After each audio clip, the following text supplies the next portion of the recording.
अब अगले टॉपिक की ओर चलते हैं। अब अगला सवाल उठता है कि रियल लाइफ में स्केलर प्रोडक्ट हम करते कैसे हैं। पिछले लेक्चर तक तो हम बस ये डिफाइन किए थे कि स्केलर प्रोडक्ट डिफाइन कैसे हुआ है। अभी कोशिश कर रहे हैं कि स्केलर प्रोडक्ट को करेंगे कैसे। जैसे लेट अस से कि वेक्टर ए दिया हुआ है a1 i कैप, याद कीजिए ये i cap notation, plus a2 j cap plus a3 k cap, और वेक्टर b दिया हुआ है b1 i cap plus b2 j cap plus b3 k cap. मान लीजिए दो वेक्टर दिया हुआ है और मुझे मन कर रहा है, मेरे अंदर इच्छा है कि मैं दोनों वेक्टर का डॉट प्रोडक्ट लूं या स्केलर प्रोडक्ट लूं। तो कैसे लेंगे? देखिए, vector a dot vector b बराबर a1 i cap plus a2 j cap plus a3 k cap dot b1 i cap plus b2 j cap plus b3 k cap. ठीक है, ये पहला स्टेप हो गया।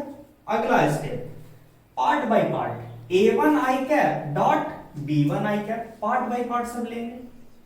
a1 i cap dot a2 i cap plus, देखिए a1 i cap dot b2 j cap plus a1 i cap dot b3 k cap. ये हो गया पहला टर्म का डॉट प्रोडक्ट इन तीनों टर्म के साथ। सिमिलरली अब दूसरा टर्म में करते हैं a2 j cap dot b1, अच्छा यहां पे a1 i कैप डॉट, ध्यान दीजिए यहां पे मुझे लिखना चाहिए था b1 i कैप। ठीक है, बात वहां की जगह सही है। फिर दूसरे टर्म को पकड़ते हैं और तीनों टर्म के साथ डॉट प्रोडक्ट लेते हैं। तो a2 j cap dot b1 i cap plus a2 j cap dot b2 j cap plus a2 j cap dot b3 k cap. अब तीसरे टर्म की ओर चलते हैं, इसका डॉट प्रोडक्ट तीनों टर्म्स के साथ।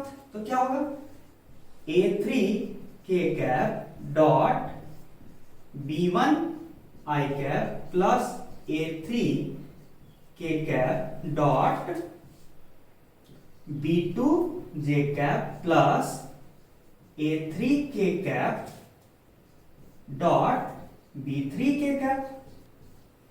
देखिए रिजल्ट फाइनल क्या आने वाला है, इस पे ध्यान दीजिए। a1 i cap dot b1 i cap. अब ध्यान दीजिए a1 और b1 तो सिंपल नंबर्स है, तो इस टर्म को मैं एक टर्म को सिंप्लीफाई करके आपको दिखाता हूं। a1 i cap dot b1 i cap क्या लिखा जा सकता है? a1 b1 और i cap dot i cap, ये दोनों स्केलर टर्म्स है, इसको बाहर ले आए और i cap dot i cap ऐसे लिख सकते हैं। अच्छा अगला a1 b1 और dot product of i cap and i cap itself क्या होगा? देखिए तो ध्यान से, mod of i cap into mod of i cap into angle cos of angle between them. तो दोनों तो सेम ही वेक्टर है, i कैप दोनों पैरेलल वेक्टर्स, तो दोनों के बीच का एंगल 0, तो यहां cos 0। तो क्या लिखाएगा? a1 b1 mod of i cap is 1 and cos 0 is 1, तो सिंपली 1। तो आंसर क्या होगा? a1 b1। तो शॉर्ट में कहा जाए कि a1 i cap dot b1 i cap का जो रिजल्ट आएगा a1 b1 आएगा। ये चीज ध्यान दिए। अब मैं उसी तरीके से i cap dot j cap वाले चीज को थोड़ा सा ये करता हूं, सिंप्लीफाई करता हूं।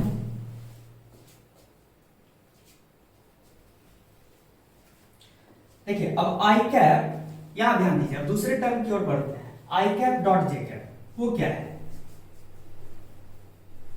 आप ही बताइए, क्या आई कैप और जे कैप के बीच 90 डिग्री नहीं होता? तो आई कैप डॉट जे कैप क्या होगा? Mod I cap into mod J cap into cos of angle between them. तो क्या निकल के आएगा? 1 into 0, answer 0।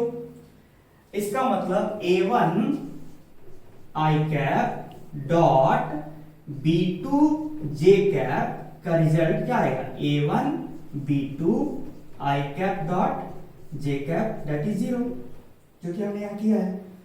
Similarly I cap और के कैप है, यहां पे दोनों का डॉट लेना है, लेकिन उसी के कैप किधर होता है? इधर। पता ही तो आई कैप और के कैप के बीच का एंगल क्या हुआ? साफ साफ दिख रहा है।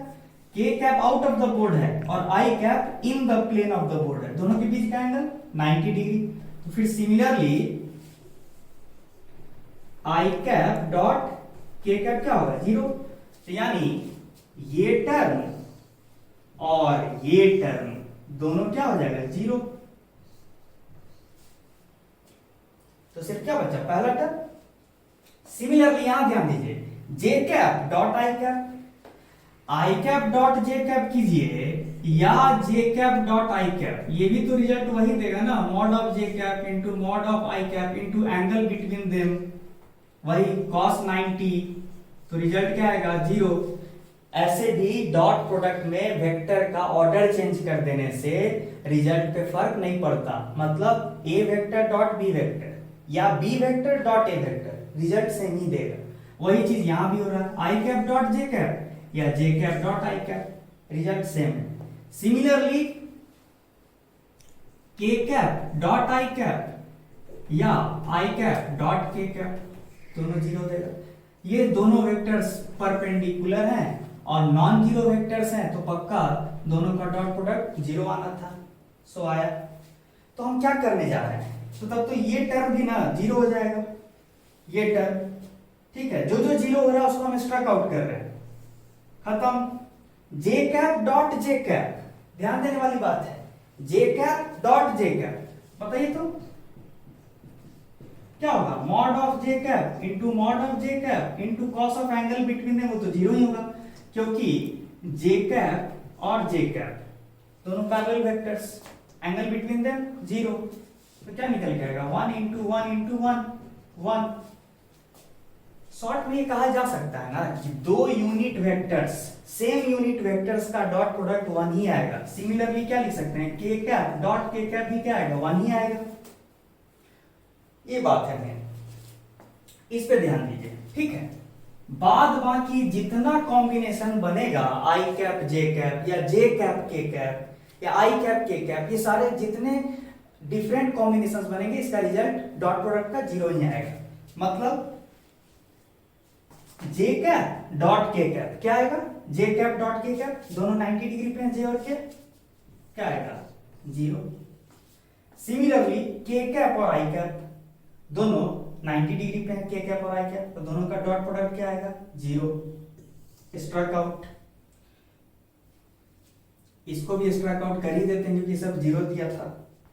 अगला स्ट्रक आउट के कैप और जे कैप, के कैप बाहर है और जे कैप ये है, दोनों के बीच क्या आएगा? 90 डिग्री, तो दोनों का डॉट प्रोडक्ट क्या आएगा? 0। स्ट्रक आउट के कैप डॉट के कैप, के कैप डॉट के कैप, दो यूनिट वेक्टर्स का डॉट प्रोडक्ट क्या आने वाला है? सिमिलर यूनिट वेक्टर्स का 1। तो शॉर्ट में रिजल्ट क्या आया? A1 B1 I cap dot I cap तो ऑलरेडी 1 था, प्लस A2 B2 जे कैप डॉट जे कैप 1 है, प्लस A3 B3 के कैप डॉट के कैप 1 है। ये रिजल्ट रहा आपके दो वेक्टर के डॉट प्रोडक्ट का। अच्छा, तो क्या बार बार आप एग्जाम में या कहीं पे भी प्रैक्टिस करते समय इतना काम करेंगे आगे से? नहीं। आप ध्यान दीजिए, वेक्टर ए और वेक्टर बी का डॉट प्रोडक्ट का रिजल्ट आया क्या है?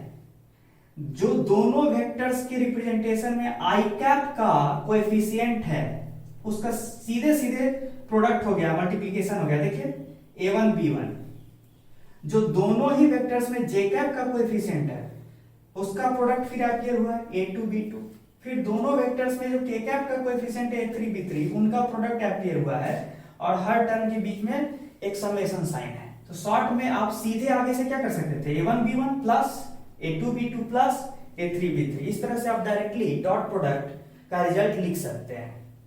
ये था how to perform dot product when two vectors in Cartesian form that is i cap j cap k cap are given.